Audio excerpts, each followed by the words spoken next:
On Monday the 7th, June 1926, one of the greatest architects of all time was crossing the street, walking to his church for one of his 2 daily prayers. Being lost in his thoughts, Gaudi was almost hit by a tram. Taking 2 steps back to avoid the collision, another surprised him from the back. With broken ribs and severe internal bleeding, Gaudi desperately asked for help. Taxi after taxi refused him, but was finally brought to the hospital for the poor. Unfortunately, it was much too late, and Gaudi succumbed to his injuries 3 days later when he was finally found by his close friends. Much like the unprecedented times that Gaudi grew up in, his style and philosophy are both extraordinary. With 8 out of his 17 buildings on the UNESCO World Heritage List, his buildings are both beloved in and outside of Spain. In this video, we will look at Gaudi's youth, how his distinctive style came to be shaped, the lessons that we can learn from this, as well as how Gaudi came to his tragic demise. The exact birthplace of Gaudi isn't perfectly known. Most experts, however, agree, and also the book that I got much of my knowledge from, that it was Rus. There are some, however, who believe it was Riodoms. This is due to Gaudi being a cheeky bastard and making comments about him being born in his dad's workshop. His dad was a grinder on RuneScape, achieving level 99 in coppersmithing. It is said that Gaudi often helped in the workshop. This experience helped him gain a strong spatial awareness, as well as an almost innate ability to mold. In his youth, Gaudi also suffered from rheumatism, a condition that causes often chronic pain in joints and muscle tissues. These attacks gave him plenty of time to study nature, its patterns, shapes and colors, something that's clearly visible in his later works. In his youth, he also became a vegetarian, a true hippie of his time. Although the Industrial Revolution had taken a siesta before arriving in Spain, it was at this time fully in swing. The revolution was much more than just a shift to automation. It affected the whole societal structure and the way the Spanish approached urban planning. Artisan craftsmen were in strong opposition against the shift. Their wealth and skills was being replaced by cold, unfeeling machines. They lost their status in society and, even worse, had to live off a wage far below their worth and intelligence. At this same time, the Catalan region, which Gaudi had grown up in, was slowly forming its own identity. These tumultuous times didn't stop, as Spain was officially announced as a republic in the same period that Gaudi started his studies in architecture. Although officially also in military service at this time, Gaudi, due to illness, was mostly exempt and didn't have to fight in the Third Carlist War. He graduated in 1875 as one of the first 14 architects from Catalan. He's jokingly quoted as saying, "They say I'm an architect now," to sculptor Llorenç Matamala. These architects were not only skilled in design, but were also very technically skilled, something that is lacking in this day and age.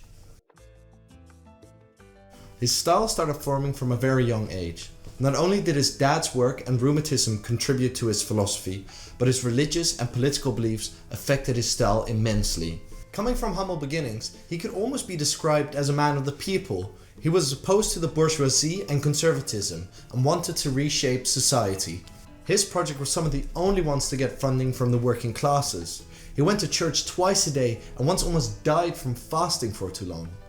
Although his style changed throughout the years, you can see that these things had a continuing effect on his architectural philosophy. Just after 5 years of graduating, this young architect could already note 3 projects, making him one of the most successful Catalonian architects of his era. One of his first buildings, El Capricho, clearly shows his design philosophy shining through. The building instantly reads as Gaudi, with its strong focus on patterns, rounded corners even where edges could have been applied, and incredible amounts of detail. The wrought iron railings, one of Gaudi's favorite materials, are shaped in naturalistic ways, reminding me of the Art Nouveau movement. What is particularly prevalent about Gaudi's style is his eye for detail and the lengths he would go to ensure that this was incorporated. He often himself wouldn't stay at the construction side of his buildings, giving this work over to his architectural friends, but he'd provide them with tons of drawings and many detailed models. This eye for detailing and perfection would follow him to future projects, such as the Casa Vicens. In this building, the yellow motifs spread across the exterior were inspired by fields of yellow flowers the building would be placed upon. The purpose of this building was to provide its residents with hygiene, beauty, and a continuous contact with nature. This led Gaudi to an everlasting quest to find the balance between light and air openings. Everything in this building was designed by Gaudi, placing his style on the interior as well. Although a facade is important, we spend most of our time on the inside of buildings.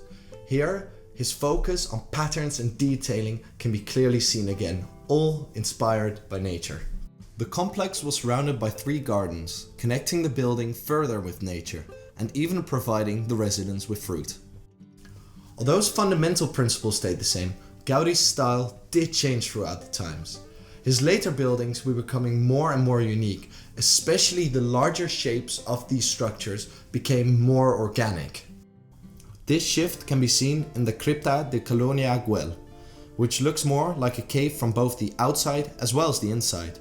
In a sense, it connects nature and religion in a really strong way, but does give me anxiety that it could collapse any minute. This building was created through one of Gaudi's most unique ways of calculating forces, almost like a spider web of strings and weights. With a 1 to 10 scale model, Gaudi described the resultant shape of the structure as one of pure tension. Similar to your butt after having driven for 5 hours when you've just eaten a whole bucket of KFC. He would photograph the results and flip them around, resulting in the final structure of the building.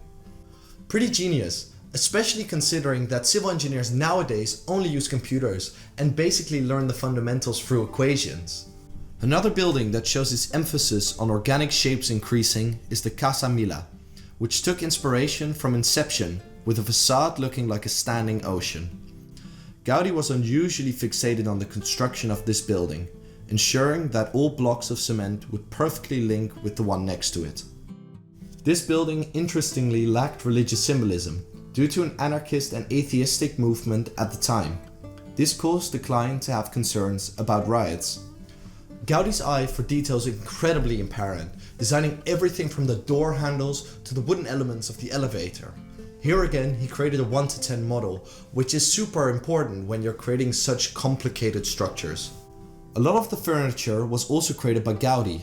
It shows that architects should perhaps think deeper than just the building and its structure, but also how the space would be inhabited. The Casa Mila is now a UNESCO World Heritage Site, personally being one of my favorite works by him. Lastly, we come to Gaudi's most famous work, the Sagrada Familia, the structure that both completed his legacy but also ended his life. Using his wires and weight system, he created the structure's unorthodox neo-Gothic design. Due to the complexity of the building, Gaudi created dozens of models. His purpose was to create a definitive transfiguration of the Gothic. Now, I of course immediately knew what this meant, and I didn't need Wikipedia to understand that it meant a metamorphosis and that it was directly related to Jesus, who rose to the sky with light shining from him, and he spoke to Moses. Just knew it. The building's name, Sagrada Familia, directly refers to Christ's earthly parents, Joseph and Maria. The eastern facade is devoted to the birth of Christ, the west to his suffering, and the south entrance to his glory. With all the incredible amount of detailing, one can see Gaudi was finally able to fully express his devotion to his faith, but also nature. Construction has been ongoing for 130 years, and the Sagrada is expected to be finished in 2026, but is already a UNESCO site.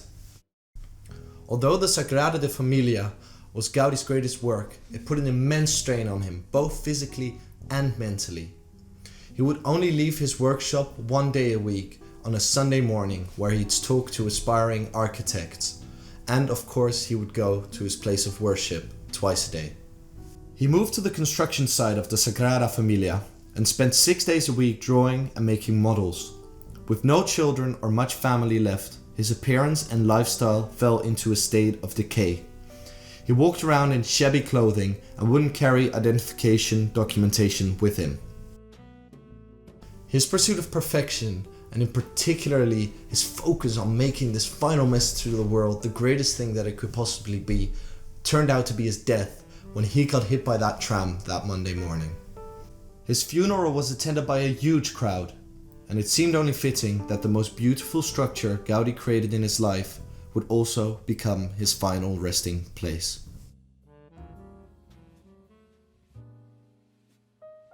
Although the Sagrada Familia doesn't speak to me personally, I can appreciate its style, and especially his earlier works.